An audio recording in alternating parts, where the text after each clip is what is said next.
I guess positions in where like I didn't really feel that I could trust my partners all the time. Dating people that I want to say older, being like a sugar baby. Like I have my own car, I have my own place, I pay all my own bills. And so I started PrEP before I started dating more than one person at a time. I was attracted to people that had money and wanted to invest it in me. If you think about how many people you slept with in your 20s and they've got 10 more years on you, like how many more people have they been with? So with my partners, I did mention that I was on PrEP. You're sitting here harassing me about wanting to put my feet where? I think for women, it is really empowering to be on PrEP. Men are allowed to do these things and nobody bats an eye.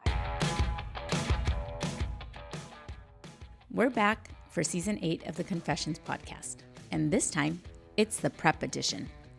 HIV cases may be dropping overall, but not for the Latino community in the United States. Even though more people know about PrEP, too many are still missing out on this game-changing protection. This season isn't just about PrEP. It's about sex, sexuality, intimacy, and desire. We're talking sex, pleasure, identity, and everything in between, from kinks and fetishes to how PrEP fits into real people's lives. This is where the stories get raw, honest, and unapologetically hot. Whether you're curious, cautious, or already living your PrEP life, this season is for you. Turn up the volume, lean in close. Welcome to Confessions, the PrEP edition.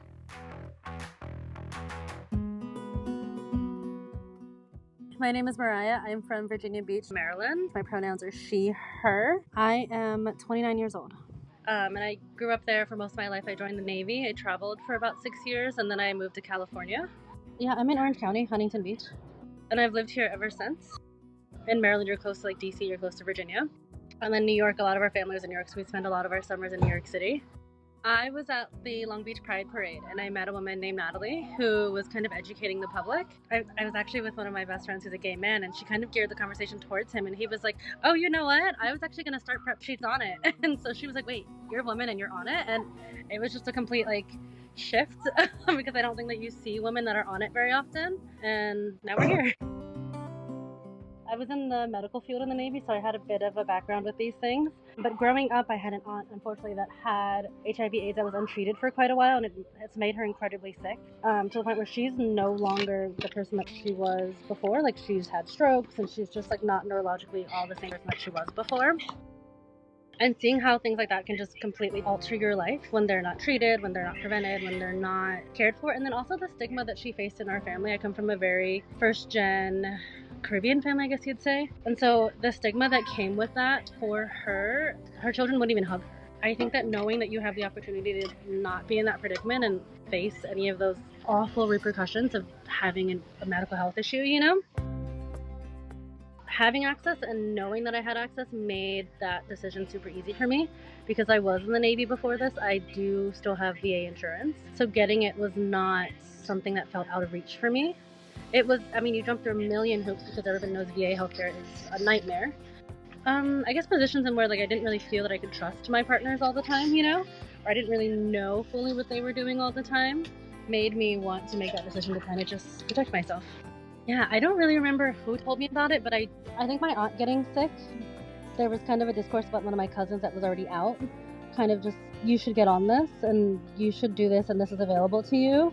I don't know that it ever went anywhere with him, but I think that was the first time that I'd ever kind of heard about it, because the shift immediately went to oh, well, this is a gay man's disease, basically, and trying to protect him because they knew that he was an out gay man, And at the time, he was the only one in our family, so there was a lot of, I don't know what the word is. Discourse is maybe the word.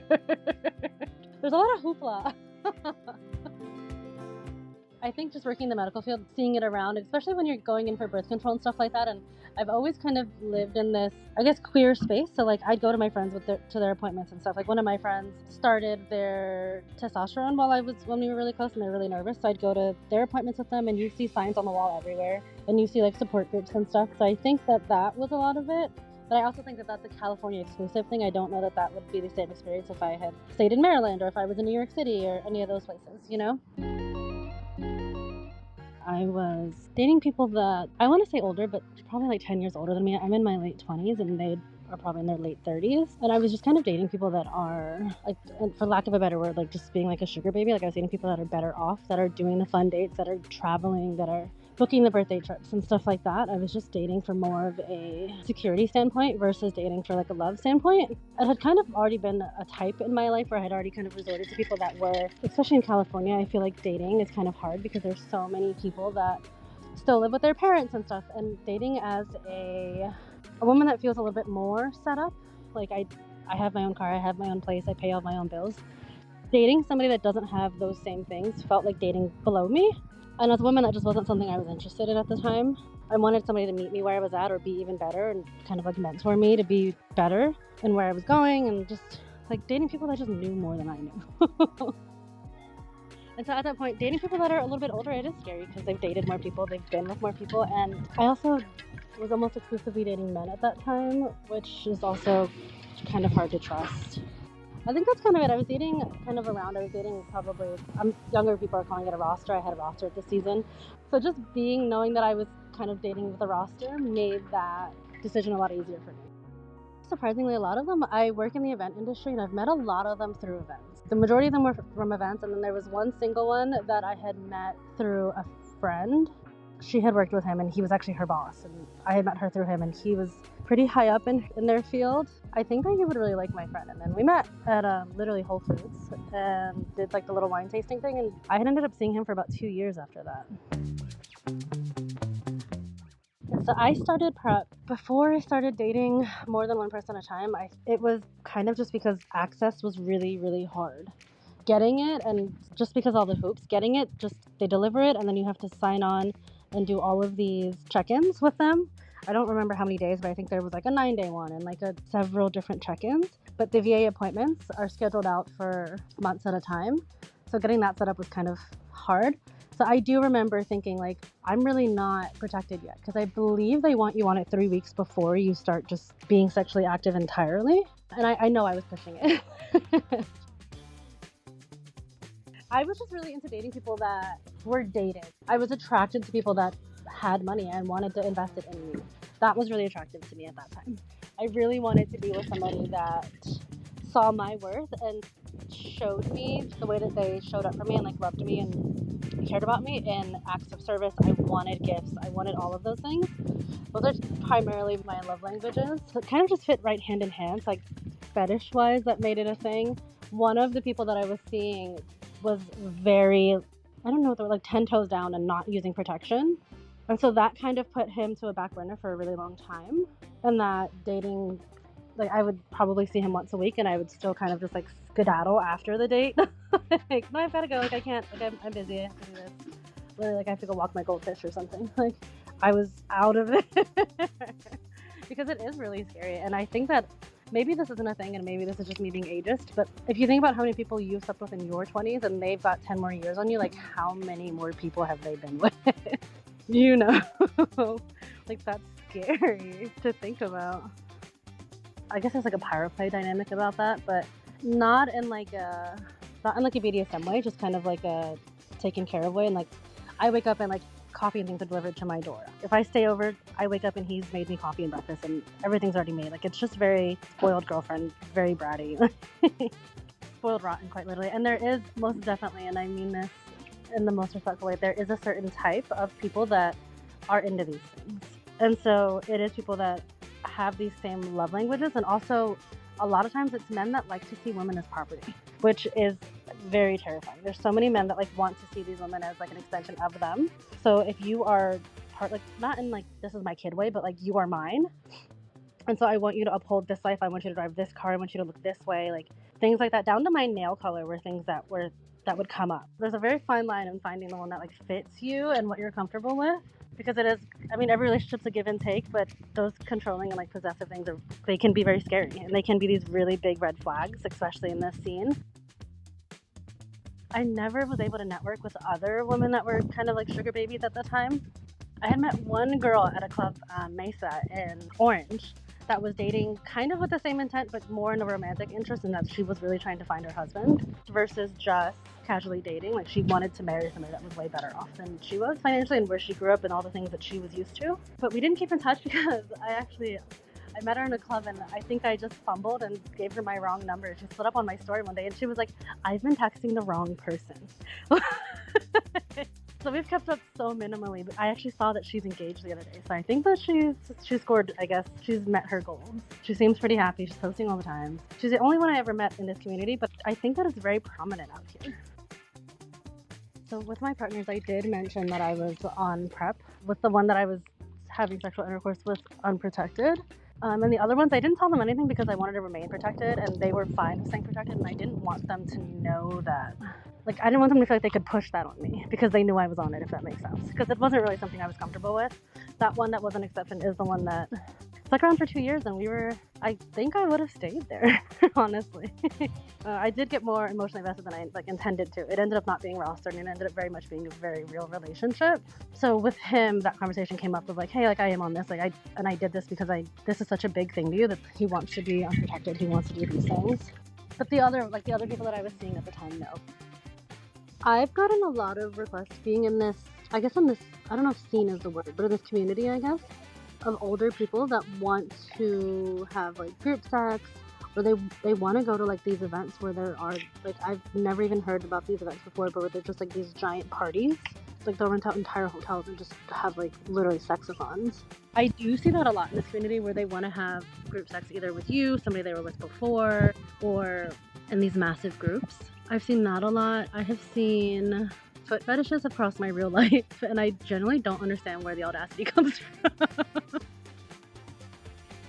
You cannot go up to people in real life and just ask them things. I remember I was leaving yoga one time, and this person came up and asked, and I was like, in broad daylight. And the way that he had framed it was so smart. He was like, do you think that reflexology contributes to your mental health? And I was like, yeah, of course. And he was like, oh, and it basically led the conversation to saying like, if you would be open to doing like an actual video, we would send you to get pedicures every 3 weeks, like medical grade ones. And I was like, who is doing this? Is so like, because I promise you it's not me. Like I just left yoga. I just went there to get all zen and have a great time, and you're sitting here harassing me about wanting to put my feet where? You lost your mind. I was approached by older gentlemen more. Like I would go to Trader Joe's, and I remember one guy saying like, you have really pretty feet, and I would just literally walk the other way. One of my friends at that same Trader Joe's also had an incident where an older gentleman told her that she had really pretty feet and he would love to pay for her pedicures. I haven't really ran into many other fetishes except for those. I did meet one guy who's exploring his sexuality as like kind of trying to figure out if he's bisexual or not, but he's extremely religious. So it's a really big battle for him. That was my one exception that I was like, you know what, I would do more than one person. It was going to be 2 guys, him and another guy, to him bi-curious and one bisexual guy, to just kind of see if it was something he could get into. And coordinating that, which is actually insane, has been incredibly hard to coordinate, because I think a lot of people that are looking for a third just want the woman. They're not interested in being with like a bi-curious male. So that's been really hard. We haven't had that experience yet. I do really want that for him, and I did talk to him about PrEP as well, but I think that he's just not there yet. I did mention that like starting PrEP for him would be a really good idea if he does. But I did see when I went to one of my appointments with my friend, I saw that there was a shot that you can get, I think it's every month or something, and I had the most FOMO. I was so upset that that wasn't offered to me. With the injectables, I did go to one of my friend's appointments. It was at a clinic in Long Beach that was specifically for LGBTQIA patients. And so they had these signs that said you could get PrEP, and it was an injectable, and I was so pissed because I was like, why did nobody tell me about that? But I did actually reach out to my providers at the VA, and it's not on their formulary. So if a drug is not on their prescribed list, basically, it's not covered. I wouldn't even know how to navigate getting it outside of that, and it's just it's a non-issue for me now. I think my biggest challenges with PrEP was, one, convincing my providers that I needed it. I still, at the VA, it's hard to go in and tell them, like, hey, I'm not practicing safe sex practices. I am dating several people, especially in the VA circle. When I was in the military, there was still, like, the don't say gay, but, like, you just don't bring these things up. It's not something you talk about, your sexuality. I still, at the VA, still have my sexuality is straight, because it's just not you don't ever want to give them a reason to not cover you or not take care of you, or any of these things can be snatched at any single time, and you don't want to be on the outs when it happens. I think unfortunately working in the medical field, you see that all the time, that even if you check one single box in your paperwork, now you're not covered. Now you don't get this, now you don't get that, and you just don't know unless you're in it. So I think that that was a huge barrier to getting it. And then also having to maintain those visits. They would have to schedule you, so you would have these checkups where you have to just kind of say, how is it going? Am I sick? Am I this? Am I that? Am I the third? And committing to those was a lot because people work normal jobs, and I genuinely feel like I remember talking to them at day 3, day 9, and then it was like, I think every other week. And managing getting on the schedule to even do those appointments where they call you to say, hey, are you sick? Are you this? Are you that? Getting on their schedule was hard enough because they don't have visits. I mean, I called for just like a normal physical, and it takes you 3 months to get in. So you can imagine how these specialty appointments are even further out, and that is considered a specialty for them. Remaining enthusiastic and trying to just overcome all the hoops they make you jump through. What keeps you on that path is just the idea of, respectfully, like, I slept so well at night. There are so many things that make you anxious, and I don't think you can even pinpoint them because you have a million thoughts running through your head. And I don't know about everybody else, but I know at night when I lay down, that's when it all hits me. And if I knew that I was putting myself in danger, and I have very firsthand seen the consequences with my family member being extremely unwell, and like, she's not able to even take care of herself because she's had this disease and she was untreated for so long. Not that that is the case for everybody, or it doesn't have to be the case for anybody, but I think seeing that up hand, if I have the control to prevent this, why wouldn't I? I do think that PrEP is associated with a stigma. People think that when you're on it, it's because you actively have it and you're suppressing it in yourself. As a woman, it does come with a harder stigma, especially because I don't think people even think that women do take PrEP or women can take PrEP. It's not something that's talked about. But as a woman asking for it, I think that unfortunately just having these conversations is what you have to do. You have to be uncomfortable and you just have to do it. Nobody's going to do it for you. And having these talks is what makes it easier for the next person. I think that me taking up space in that way and just being kind of like raunchy and loud and out about it makes it easier for the next person. And I think that everyone after is going to benefit from that. There are some things that you can do that other people can't, and you should do them. And everybody's made for something. And I think that as a woman advocating, I'm very much made for that. Even in the military, it doesn't come up in conversations. And it should come up in conversations there because the barracks are a nasty place. They're ground zero. Everybody's with everybody. At this point, I'm not doing any sugar baby work. It is a thought of mine that comes up all the time, just because dating is fun when you're dating people that are really well off, and dating should be fun. If things don't work out emotionally, and I could see that for myself at another point in my life. I think for women, it is really empowering to be on PrEP, and I think that having control of your sexual health and knowing that you can do these things for yourself, not for anybody else, and having that freedom to feel that you can operate in this world that tells women what they can and can't do, and who they can sleep with, and how many people they can sleep with, and what's right and what's wrong, and it's not your body, and there's all these rules that they just enforce on you. I think that taking PrEP makes you kind of take that power back. I think having the control to say, hey, I want to do this, and it's my body and I should be able to. I think that's very important for women. It's something you can very easily do to protect yourself and have that peace of mind that you are taking control of your health and you're able to call these shots. And we live in a time right now where women are able to do those things. I've never seen any signs of this in any, like, even in a women's health clinic or anything, where they have all these signs about birth control and not getting pregnant and your options for this and for that, and there's 20 different options, but I've never seen ones that mention PrEP for women, that it's even for women, that it's a drug that everybody can take. It's not something that I've ever seen in straight spaces. I think as a woman, I don't want to glamorize the idea of being a sugar baby. I don't want women to think that it is this all overcoming safe space that you could just walk into and do. There are so many dangers to being, not only with your sexual health, but with your actual health, with your life. It's very risky. I would not recommend it to people that do not feel safe and that, like, you could protect yourself, or you have people that would show up for you at the drop of a dime. Those things are very, very important if you see yourself being in a community like this, because you truly never know people's intentions. I think there is a lot of power in women feeling sexually liberated and being able to call the shots and decide, like, I don't care that it's not socially acceptable that I date this many people. Maybe I want a boyfriend and a girlfriend. Maybe I want 5 boyfriends. Maybe I want a roster and it's going to change in the fall.